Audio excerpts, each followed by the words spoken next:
Welcome everybody. My name is Joe Wasserman. Welcome to another edition of Peace is Possible. This is a program that explores peace issues that are not being talked about in the mainstream media or corporate media. And peace is possible if the American people get together and demand it, work for it. So the program is called Peace is Possible. Today I have Mr. Eran Nazario, founder and CEO of the Peace Center of Connecticut. And I have some students who are also here, Jessica Cotto and Renishas Redding. Did I get, I'm sorry? Renisha Redding, I'm sorry. Renisha Redding, who are with the Youth Peace Alliance. Yes. I'm first going to go into the background for Eran, and then we'll talk about the background for Renisha and Jessica a little bit too. Eran who's the founder and CEO of the Peace Center of Connecticut. Eran was a foster child in custody of DCF, Department of Children and Families, in his childhood, who then immersed himself in the violent street culture of gang membership and prison throughout his 20s. In 1990, he began to repurpose himself to helping youth avoid his childhood path. He has worked in the program management, gang prevention, youth outreach, youth engagement, and support field for 29 years. He is an expert in gang prevention and mediation and provides training to many groups serving youth who are deemed in risk. In 2016, he founded the Peace Center of Connecticut, where he serves as president and CEO. Recipients of numerous recognitions, including the 2014 Meet the Peacemaker Award, 2015 50 Most Influential Latino Award, 2016 Senator Eric D. Coleman Community Service Award, and in 2017 named as Pivotal Faces of Change, CREC Polaris Award winner, and appointed as the International Peace Ambassador for the New York City Peace Museum. So welcome everybody. Well, thank you for having to the us. Peace is Possible program. Thank you. I'll start with Eran. What else could you tell us about your background? Well, thank you for having me first, and thank you for the audience for tuning in. My background starts here in Hartford, born and raised in the city of Hartford. And primarily, my background had to do with a lot of abuse, neglect on the behalf of my parents. So that kind of started my life off in a very kind of turbulent, trauma-filled way. Eventually, I immersed myself, as you read in the intro, into the life of street culture and gangs. It was a number of incidents on the street that I started to think about and question whether or not I wanted to be part of the streets anymore. And it wasn't until I got an opportunity from the Institute for Violence Reduction at UConn School of Social Work, not too far from here, the former School of Social Work here in West Hartford, where I started to look at possibility and understand that there were other options beyond the life that I was living on the street. And I think it was that opportunity that propelled me to start thinking about what else can I do to help young people that were in my same situation do something better at a much earlier time. I lost a lot of friends out in the community, lost a lot of opportunity out in the community, went to prison a number of times. So I think all of those experiences combined allowed me to then refocus myself and repurpose myself to helping young people avoid those pitfalls. So when you talk about my youth and you talk about all of the obstacles that I had to overcome, I find myself thinking back to that childhood where at one point or the other I had a choice on what I could do, and at other points I didn't. So when I was being abused and all of that, I didn't really have a choice. Once I started learning the ropes, I had a choice, but I still didn't have steps and actual skills to help me make that choice better. So I fell into what was a street family for me. And as I got more and more informed, I started learning even other skill sets that helped me navigate myself out of the gang and then start working with young people who were at risk of joining them. So that's what brings me here today. Those childhood experiences allow me to develop the capacity to absorb trauma, to actually recognize it, know what it felt like. So I wanted to actually help young people fight through those things as a young person. Okay, thank you. I want to Yes. get back to that, but I Sure. also wanted to get a better sense of Jessica's and Renishas' Yeah. background. Jessica, why don't you fill in a little bit about your background, how you came to this? I was recruited in by Brandy. She was working on the Youth Peace Alliance, and we were in a meeting for Know Thy Neighbor, and she turned to me and said, I think you'd be great for this, and she gave me her contact information. And it wasn't until a couple weeks later that I got a text message for her asking me if I was still interested, and I was, and I started, and now I'm a Youth Peace Alliance graduate, and I work for the Peace Center of Connecticut. Very interesting. And Renisha, how did you get involved with this? What's your background? So right now I'm a student at Southern New Hampshire State University. I do their online classes. My major right now is in human services with a concentration in family and child services. I pretty got introduced into this program. I had went to a seminar for about foster children where Jacqueline Ford was one of the speakers that was at the event. And after the program, she was speaking about the Youth Peace Alliance a little bit, and I just got a little bit more information on, the program. I liked the message that they had to send. I myself was born and raised in Hartford, Connecticut, so I can connect on a lot of the things that are going on in our community, and even to being a sister of 3 boys, and dealing with them. I kind of know what that community and that environment is like. So I find ways to be able to help my community and be able to help others. So when I kind of figured out the message and what they stand for, I decided to just volunteer, and I did need an internship for my school. So I decided it was the perfect opportunity to just be a part of the Youth Peace Alliance. So now I help lead I'm going to be leading our summer program with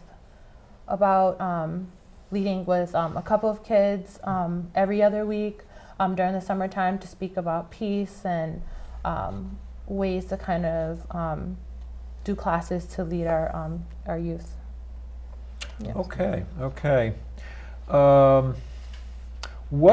What issues come up in these groups that you work with? What are the issues that come up in the groups that you have to deal with? So a lot of our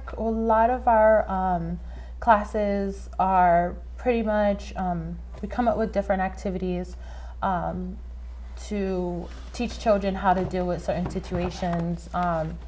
In this generation, children don't know how to talk about their feelings or how to approach certain situations that make them feel uncomfortable or such.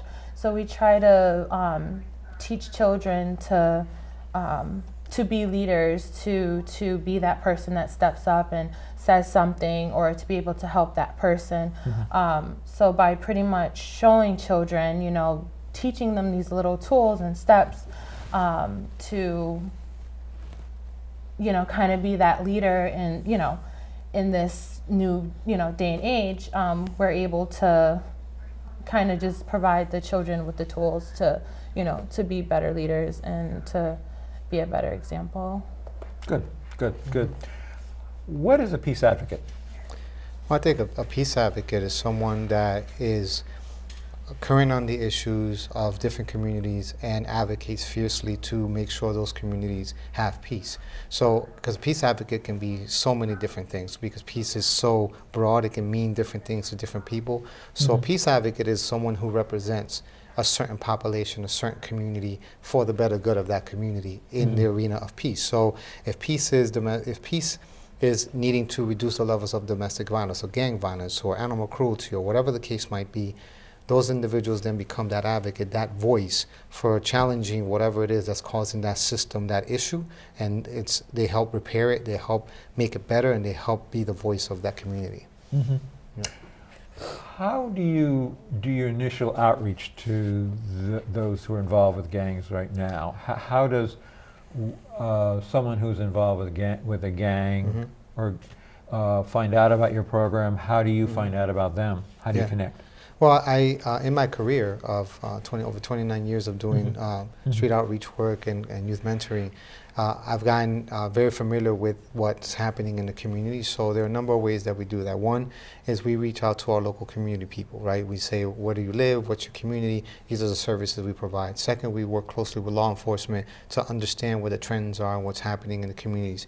We reach out to our community schools in different districts and ask them, what are you seeing as issues in your school? And lastly, social media. We monitor pages and look for different activities that are happening. And so we're able to identify which organizations, which groups, which community networks are operating out there, and then we start really just canvassing the community and pitching our program to them as an option, an alternative.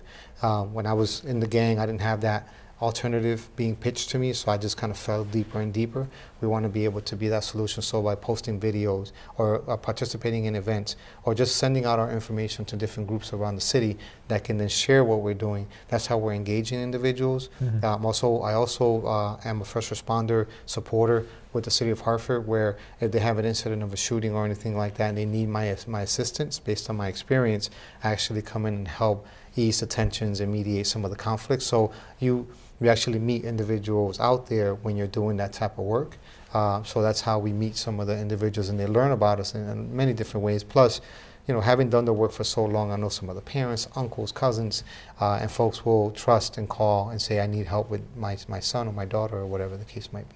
So you engage the families, Well, you absolutely. engage first responders, Absolutely. you engage the community as a whole. Good. Right. I mean, off camera, we talked about the importance of having this be a unified force, right? And for me, peace in the Hartford community or in any other community is going to take multiple approaches. So as the leader of the Peace Center, I have to be mindful that other voices and other skill sets, other abilities have to step in when I can't connect with a young person. And so again, a community approach, a collective body approach, I think is what's going to make sure that peace is sustained and lives, for sure. Tell me more about the Youth Peace Alliance. So the Youth Peace Alliance was created to give youth a platform to talk about the issues that they care about and actually do something about it. It was created so that it could be youth-led, and so that, you know, youth can really take charge and kind of be the forefront of whatever they want to take on. I think, and just to back you up a little bit, when we first started the Youth Peace Alliance, one of the things that we wanted to do was identify young people who were already leaders in their community. There are hundreds and hundreds of youth organizations doing great work in the city, right? So our purpose was to identify those organizations who had young people who stand out, who have voices, who are strong in leadership, and then allow them an opportunity to join our network, learn more ways to use your voice, learn more ways to structure your agenda for peace, and eventually create the type of community that we want based on their leadership. So they really much determine the activities and the events and all of that. And what we did this year, because it was our first year, this is actually, last year was our first year, so it was a pilot where we learned a great deal from the students and the parents and folks that were participating on what it is that we needed to do to improve the second round of Youth Peace Alliance program services. This year we're aiming for 15 young people. We had 5 last year. We're aiming for 15. It's been developed a little bit more, but thank you to Jessica and others, and their input has allowed us to actually expand the project. So what we're going to be looking next month, we're going to start actually recruiting and looking for young people who are already in leadership positions, who may need just maybe some polishing or additional adjustments in their tactics or whatever their messaging is in order for them to be the voices for peace for the state of Connecticut. We want to end it with a project where they actually go to the United Nations in New York City and speak on behalf of their communities here to hopefully engage the world in peace talks in here in Hartford. So you do see, how do you see the connection between peace in Hartford and global peace? Let's explore that some more. Sure. Well, for me, I think that peace are actions that you take. You just can't say peace and it's going to happen, right? So I believe that the connection is by keeping peace at the forefront, making peace a conversation that you have to have, taking actions towards peace. We help the broader communities in the state of Connecticut. Our goal is the state of Connecticut. The way it applies to global peace is if you have more people believing in peace, you have young people that believe it, then they're going to support those measures. They're going to support those policies and that legislation, that government, those resources that are lacking in different communities. I'll give you an example. We have our 2019 Peace Hero Awards coming up. And Neha Janakota, who's one of our award recipients, she's 16 years young. But what she did was, through her organization, she raised $130,000 for her native country to provide water, clean water for those young people. Now, you may say, well, how does that relate to peace? Well, if you've never been thirsty, you won't understand. Sure. Well, for us, that's how it links up. It really takes the energy that we build here, and it starts to build as a momentum for communicating the message, telling those other communities that we support peace. Actually, I'm applying this summer for a Cities of Peace application that will deem Hartford, Connecticut a city of peace. And there's certain things that you have to meet criteria. So we're at the point that we meet all that criteria. Now I have to have the mayor's office and city council sign off on approving that we are a city of peace. And once you have that designation, you open more resources and opportunities to come into Hartford and other communities around the state to actually improve your voice in the peace community. So there are a lot of things that we do, but I think it's the steps. It's the voice, it's the videos, it's the being out there, it's the sharing, it's inviting people to be part of the peace community that I think supports a global peace. Great. I'm glad to hear that you're exploring the idea of Hartford being a city for peace. Absolutely. City for peace. That's great. That's fantastic. Yeah. Yeah, and I'm glad to hear that there's a group going to the United Nations and raising the issue, raising the connection between peace locally in our neighborhoods and global peace, which I think is an important connection. Absolutely. Tell me more about social media. How do you use social media? Wow, I use it in pretty much every way you can imagine. It's a recruitment tool. It's a awareness tool. It is a support tool. It is a recruitment for board members, and it's a recruitment for young people. It's also a platform to make connections and share the events of other people. Like we're having a talk in West Hartford. I can't recall the date. I believe it's March 28th in West Hartford, to talk about interfaith peace and how that system can work to help communities have more peace. So social media is used as the platform to share those events, to establish those connections, to build on connections you don't know, but it's also that platform that allows you to scream at the top of your lungs, this is what I believe in and this is what we stand for. You get your message across, and I think it inspires people to stay connected to peace. Last year we had our Peace Lives Here campaign. And I think it was one of our more impactful campaigns where we had people all over the state taking a picture with hashtag Peace Lives Here and then their town listed on the bottom of that sign. What it showed us is that people believe in peace all across the state of Connecticut. I mean, we placed little hearts all over the state of where people submitted photos from, and we pretty much blanketed the entire state of Connecticut with people who believe in peace. So that's what social media allows you to do. You find those peaceful people in pockets of communities that you can't find if you're driving around. You literally can find those individuals online. So social media is a great avenue for us to be able to connect to that community and to combat the negative messaging you see out there. As you know, in this culture, in this day and age, you have a lot of negative messaging and a lot of conflict that's being shared and promoted and whatever. We want to be the force that combats that in a positive way. So having that voice and having that platform allows us to do that. Great, fantastic. Tell me more about the program at Central Connecticut through Peace Studies. Whoever I just threw it out. Well, last year that's what we had. We had interns from Central who were coming in and helping us work through their Peace Studies project. This year we haven't started working with their Peace Studies project, but we will, because I know they planned at a peace poll at their school at Central Connecticut State University. So I've been in touch with their Peace Studies project to have us do some programming in this next semester.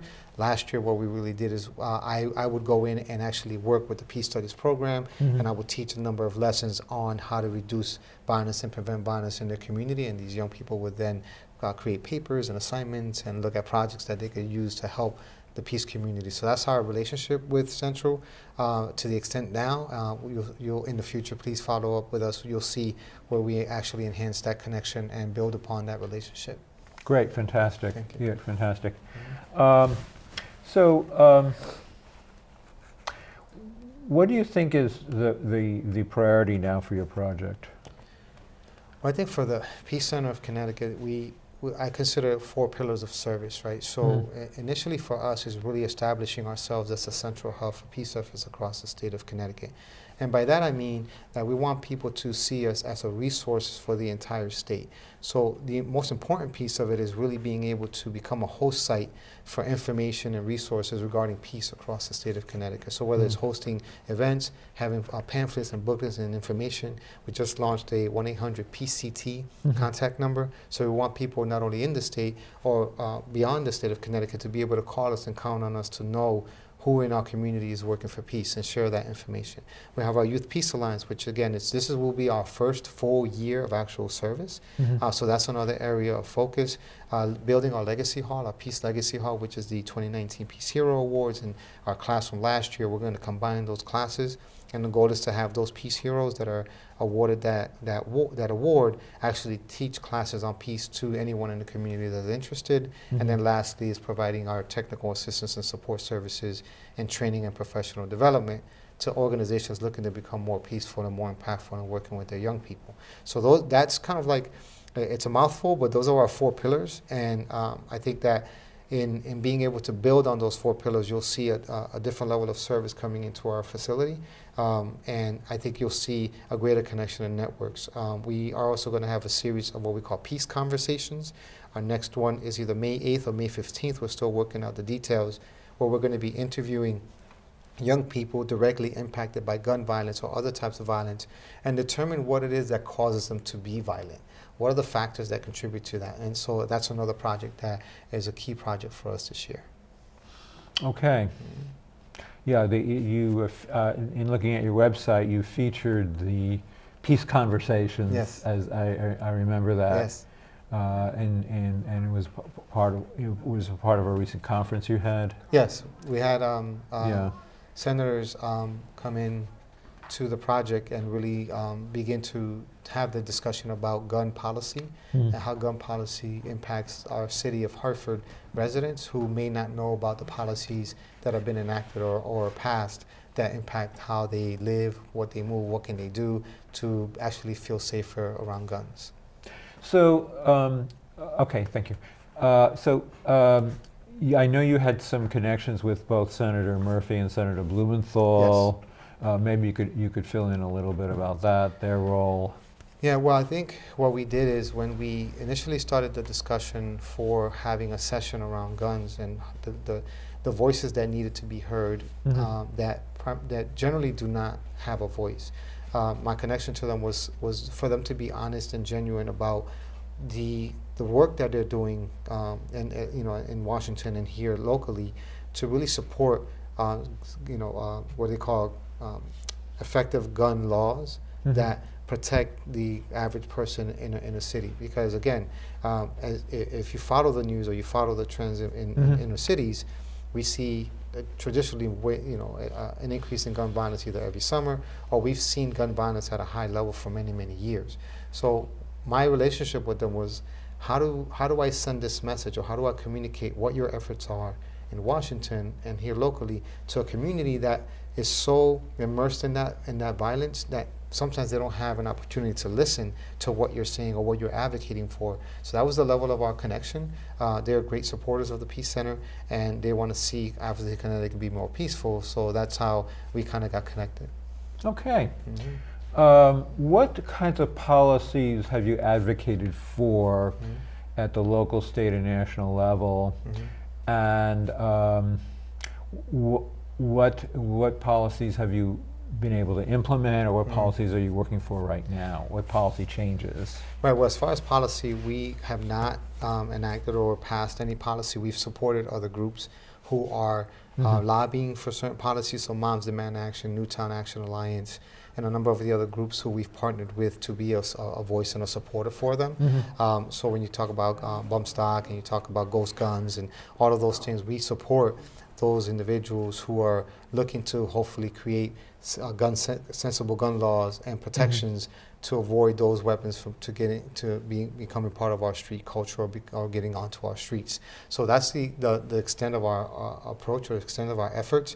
We're not a policy-driven organization, but we know that those policies will protect some of our young people and will save some lives if they're practiced properly, and people know and are aware of how good and safe gun laws will protect the community. Okay. We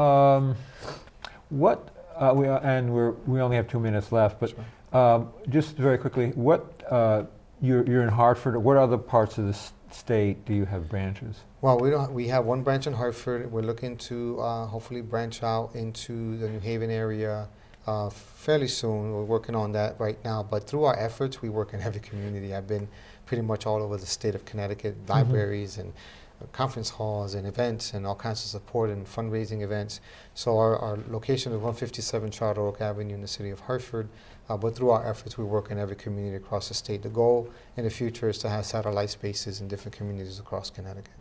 So, yeah, and that brings us, maybe you could give the audience your contact information for people who are interested in getting more involved or would like more information. So they can visit our website, peacecenterofct.org, peacecenterofct.org, or they can email us at peacecenterofconnecticut, spelled out, @gmail.com. All of our contact information is on the website, or they can visit any social media network and find all of our information there as well. Okay. Well, thank you all for coming by. Peace is possible. Absolutely, yes it is. And we're going to have a second part to this program in next month. Okay. And so please stay tuned to Peace is Possible, everybody. Thank you. Bye-bye. That's good. Good. Hold it. Just for a minute. I think we need to, the one thing that we didn't get is, when everyone looked back to say thank you, maybe you could just redo the end that we Yeah. can get that close up. Project. We can get a shot of. You want to get, you don't want me to get Joe in here. No, it's fine. Nope, nope. All So right. Say, maybe just say your thank you to them, and then they'll say thank you back. Okay. We'll just get it on the other angle. Okay. So okay, fine. is that good enough? When you're ready. Can you see? Yeah, whenever you're ready, I think I'm rolling. Oh, Yeah, okay. they're gonna edit it. Is the Okay. fire, is the fire, or is the, oh, it's in your roll. Okay. Okay, I just want to thank everybody for coming by. Well, thank you for having Thank us. you. You're welcome for coming by. Peace is Possible, and we're going to have a follow-up program next month. So stay tuned on this same topic of the Peace Center and working for peace locally in Hartford. All right. Thank you. Thank you.